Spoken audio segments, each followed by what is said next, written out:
I never imagined that such an ordinary night could change everything. It was a Friday like any other, and I accepted the invitation from Carlos, my partner's son, to watch a movie. It was not something out of the ordinary. We had shared several afternoons of cinema together since his father and I started dating. But that night something felt different.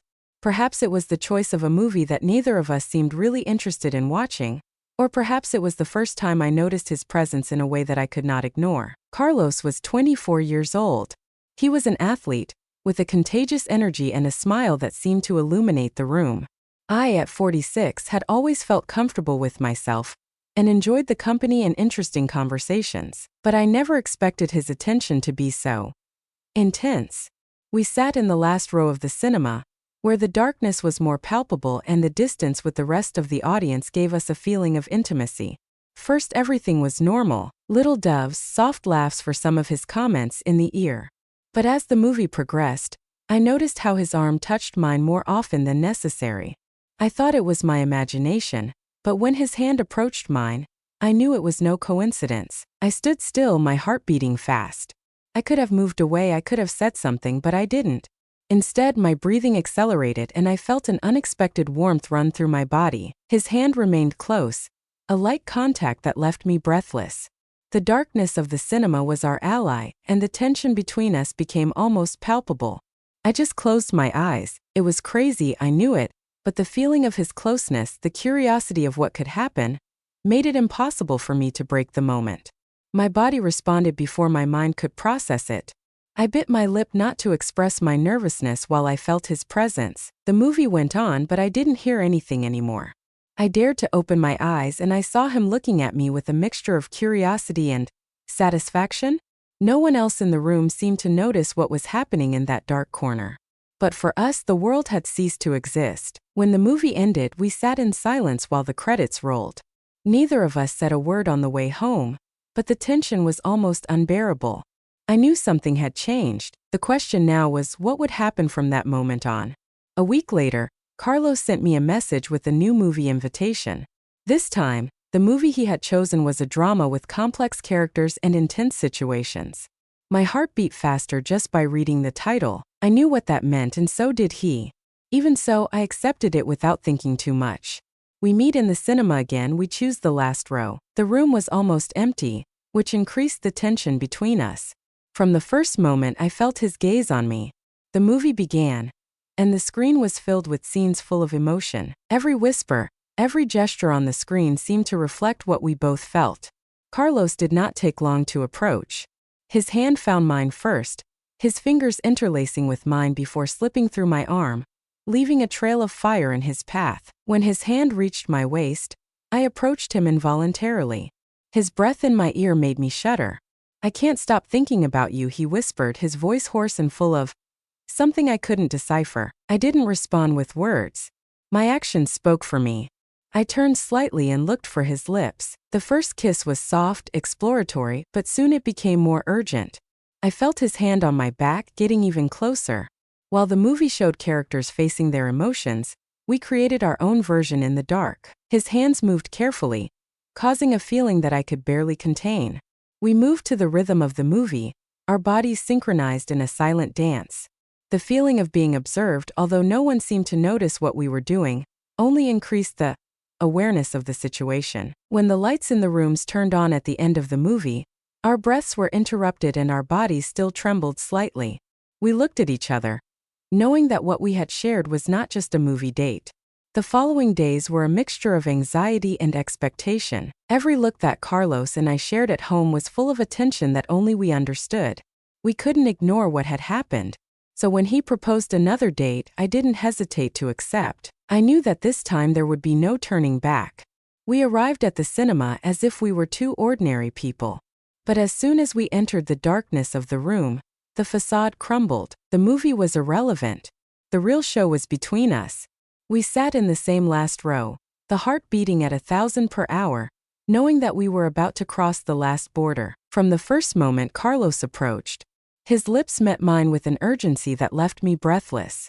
His tongue explored curiously as his hands touched my body. There was no room for doubt or guilt. There was only the moment and the need to feel close. His hands slipped on my back. I felt how his breathing accelerated, how his fingers traced paths on my skin. I couldn't help but sigh when his mouth found my neck, kissing me with a mixture of tenderness and intensity. I settled close to him, feeling his body against mine. We moved to the rhythm of the music of the movie, our bodies merging in a silent dance. Each of his movements made me lose track of where we were. The intensity grew with each encounter, as if our souls were connecting in a game we didn't want to escape from. When the movie ended and the lights went on, we looked at each other in silence. We didn't need words to understand what we had done and what it meant. We knew we had explored something that attracted us. We left the cinema holding hands, knowing that the darkness of the room had witnessed something more than a simple exit. It was the beginning of something deeper, more complicated. And neither of us was willing to stop it. Since that last exit to the cinema, something between us had changed definitively. It wasn't just the electricity of the stealthy looks, or the touches that seemed casual. It was the certainty that we had shared something important. The days went by with a mixture of normality and expectation. At home, we maintained appearances, exchanging smiles that said much more than anyone could suspect. Every time we coincided in the hallway, I felt his gaze. One night, while I was making coffee in the kitchen, I felt his presence before I said a single word. He came up to me with the calm of someone who knows exactly what he wants. "Do you sleep early today?" Drania asked in a low voice. My hand shook slightly on the cup. It wasn't an innocent question.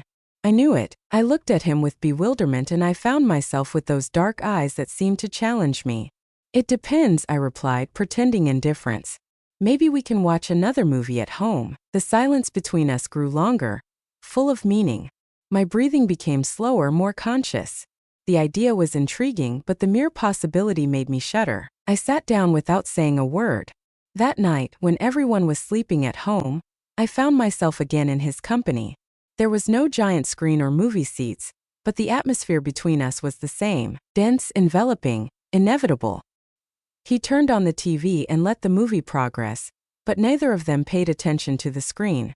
His closeness was a silent storm that threatened to break loose at any moment. When he finally spoke, his voice was just a whisper. "Do you know that this is not just a game?" I didn't answer right away. I knew it from the first moment, but admitting it out loud was different. "I know," I muttered. The truth hung between us, as fragile and dangerous as the desire that enveloped us. And in that instant, I understood that there was no turning back. The movie continued to advance on the screen, but our minds were elsewhere. The faint light of the TV cast shadows over his face, accentuating the intensity of his gaze. There was no need for words. The silence between us spoke for itself. I felt his hand touch mine, a light contact but full of intention. My skin itched instantly. "Don't leave me." I couldn't. "We shouldn't," I whispered, but my voice lacked firmness. He tilted his head, barely a little, without taking his eyes away from mine. "Then tell me to stop." I didn't. The air between us became heavier, as if space itself conspired to bring us closer. A heartbeat, too, until finally the abyss that separated us disappeared. His hand slowly rose over my arm, leaving a trace of fire at his feet. My breathing became heavier. There was no adrenaline like in the movies. There was no fear of being discovered, only the intensity of what was about to happen. "It's not just desire, is it?" Drania asked with a tone that mixed certainty and vulnerability. I denied with my head, unable to utter a word. "No, it wasn't." His hand rose to my face, his fingers tracing the line of my jaw with an unexpected softness. His breath rubbed my lips, but it didn't cross the last border. I was waiting for a signal. My heart was beating hard in my chest, trapped between doubt and certainty that everything would change if I took one more step, but we had already crossed too many limits. I closed my eyes and let myself go. When our mouths finally met, there was no hurry, just a paused exploration, almost irreverent. His hand slipped to my waist. The film continued in the background, ignored, while we got lost in a game that we couldn't get out of anymore. The kiss wasn't hasty or clumsy. It was slow, deliberate, as if we were exploring a terrain that we had both forbidden, but inevitable. My fingers clung to the fabric of his shirt, trying to find something to hold me while the world around us was blurring. When we were just a few millimeters apart, our breaths intertwined in the darkness of the room. My chest rose and fell rapidly, and his dark gaze burned with an intensity that made me shudder. Tell him to stop me, he repeated, his voice deeper, lower. But the words didn't come out because stopping him would be denying what we both knew existed between us. I remained silent, and in that absence of an answer, everything was decided. I felt his fingers run through my back, a touch as subtle as electrifying. There was no urgency, no hurry, just a silent game in which every touch was a question, and every sigh an answer.